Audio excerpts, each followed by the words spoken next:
Okay, today it's time to put the valves back in and give the head a leak test.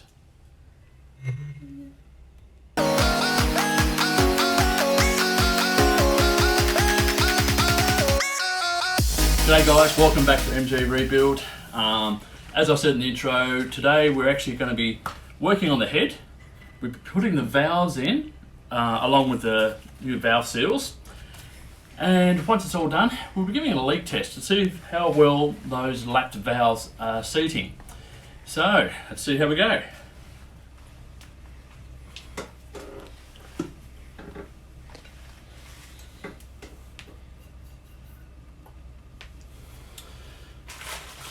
Okay, now when I pulled this all apart, the head apart, I bagged everything up for each individual valve, so that way we know that we've got the right valve spring for each port. Now, as we know, there's a few parts to it. I've just got to remember which way they go.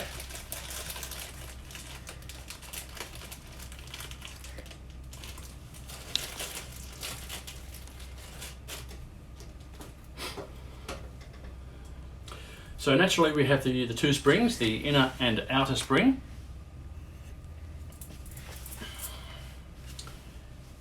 We've got the seat. That's the old valve seal which we don't want. That's the insert, goes on top of the spring. Good work out which way it goes. And then you've got your two little collets or little keepers that go around the top of the valve. Okay, so I've done the first two, and we'll just go into the number 3, which is the exhaust, I think. Could be wrong. I think it might be the inlet. So that's the little valve stem seal. It's only a little fella. So if you come around the other side, put on over the top, so I can do it with one hand. Very hard to get on because it's tight. Very hard to get on, but also very hard to drop and lose. Thankfully my cameraman's got good eyesight, better than what mine is.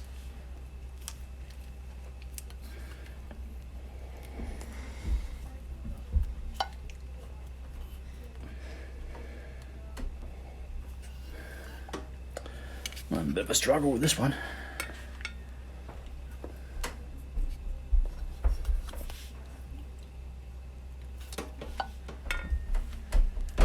Be careful not to damage it.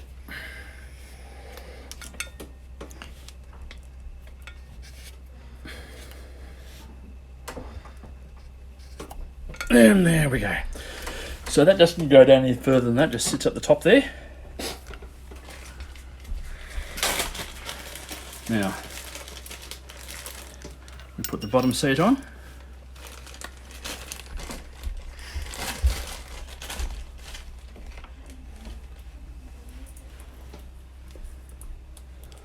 Actually, there goes the old spring, the old seal. So we've got the inner and outer. There's the insert there. Stick them all together like that. Stick them on there. Now for the fun part, the part that I hate the most.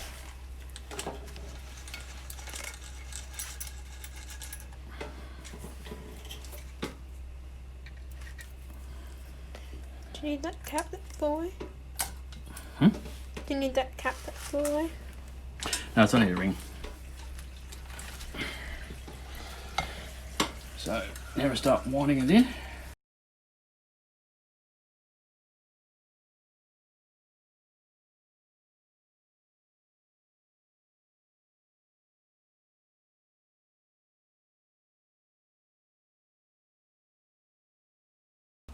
Okay, that should hopefully be enough.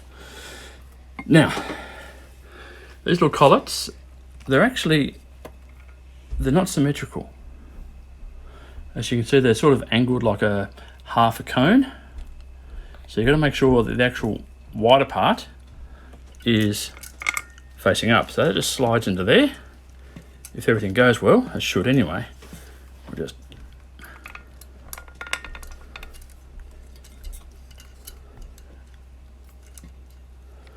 now these are very fiddly, so you certainly don't want to lose these, because otherwise you're up the proverbial without a paddle. I think I might need to just wind it in a bit more.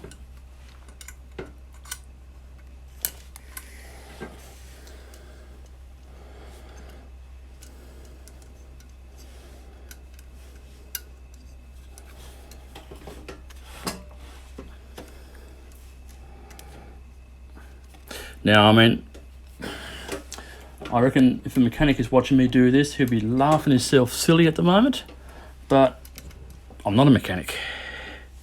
I've never done this before, so it's all learning for me. So I can just...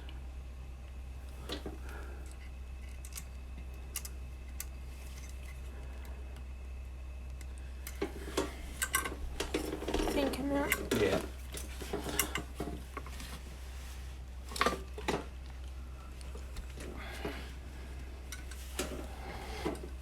It's got a little bit tighter. There's going to be a little bit more room.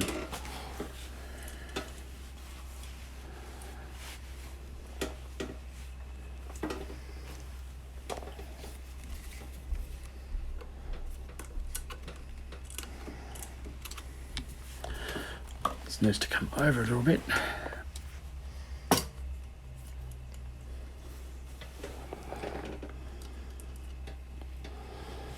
Okay, you can see what the problem is there. It's just not centralized. The actual, well, it's actually caught now.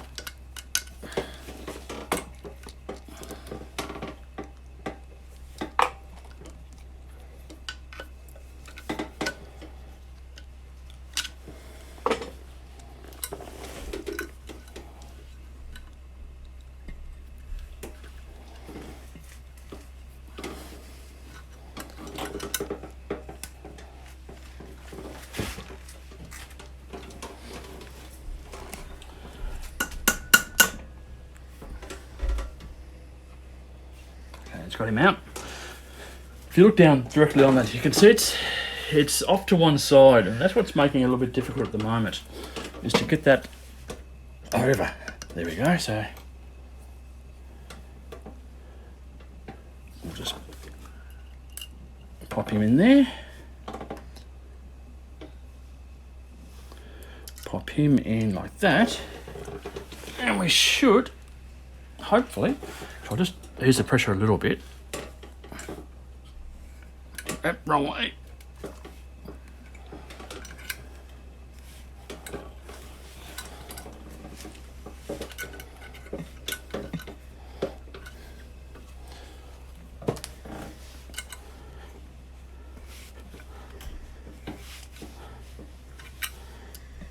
Don't want to release the pressure all of a sudden, just in case they're not quite seated. So I'll just slowly let it go. So otherwise, if they're not seated, you could end up losing them forever. Yeah, that looks pretty good now. So there we go. Now, what I like to do, just move back a little bit, is just to give it a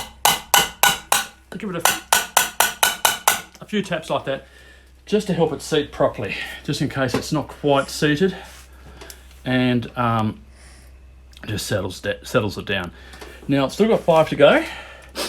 I won't show you all 5, and look, it's just a repeat of the same thing, and to be quite honest, I hate this job, this part. It's a little bit tedious, a little bit hard, and really that's possibly the worst way to do the actual valves. I'm sure there's better ways to do it than I'm doing it. I'm making an absolute mess of it, but it's still going to work. It'll get me there in the end. It's just, yeah, a little bit sloppy. But anyway, keep watching. After I put all these in, I will be doing a leak test. There's a couple of different ways you can do a leak test. This will be a Hydra one, or with water. Okay, as you can see now, all the valves are in, all the springs and everything are on. I can lift it up and show you that if you want. So they're all now back and attached. So, and the spark plugs are back in as well. Now, it's important to actually put the plugs in, otherwise the water will leak straight through where the plugs go. Now, this is like I said, it's a hydro test. So what we do, we just put water in there, enough to cover the valves.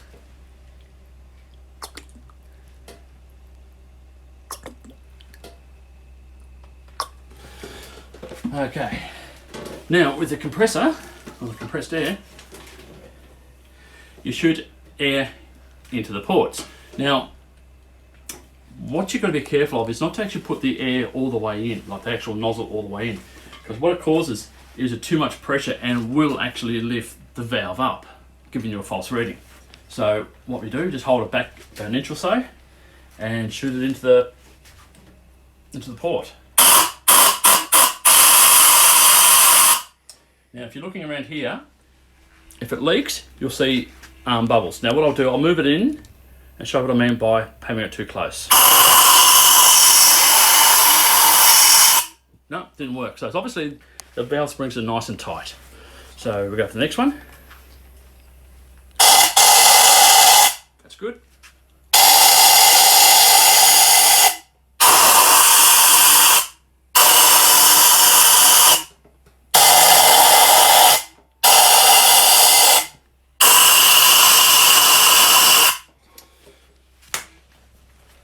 Well, that was actually better than I was expecting. I was expecting to have to re-lap one or two of them. But they're all perfect. They're a perfect seal. They're actually really, really good. So I'm very happy with this. All I've got to do now is just empty the water out of it. And onto the floor. Let's drain that out.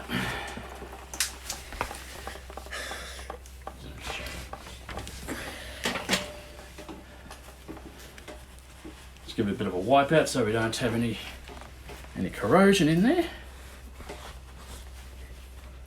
because that's the reason I had to lap them in the first place. And what I might do is just put a bit of water repellent, a WD-40, which is always good. That will just stop anything from rusting. And that's all done. Okay guys, that's it for today's video. As you see, the valves are in, the seats are spot on. There's not a skerrick of a leak there whatsoever, so that is going to be really good. It's going to give it the best chance of it having its most horsepower. Well, there's not going to leak through the valves. If it's going to lose horsepower, it's not going to be there. So there is some good news, some very good news. The part I've been waiting for, the front cam bearing, has finally arrived. So I can now start rebuilding the engine. But before I do that, I'm actually going to do some work on the bell housing. Now, unbeknownst to me, there's two different types of bell housing. Well, not two different types. There's two different sizes of the shaft for the release bearing. And I think it's changed when they actually went to the 8-inch clutch from the 7 1/4 clutch, size clutch, whatever it is, to the 8. So the shaft has gone from a 5/8 to a 3/4. My shaft is 5/8, the bell housing's 3/4. So keep watching for the next episode and see how I fix that. So don't forget to subscribe and like, and click on that notification button. So until next time, see you later.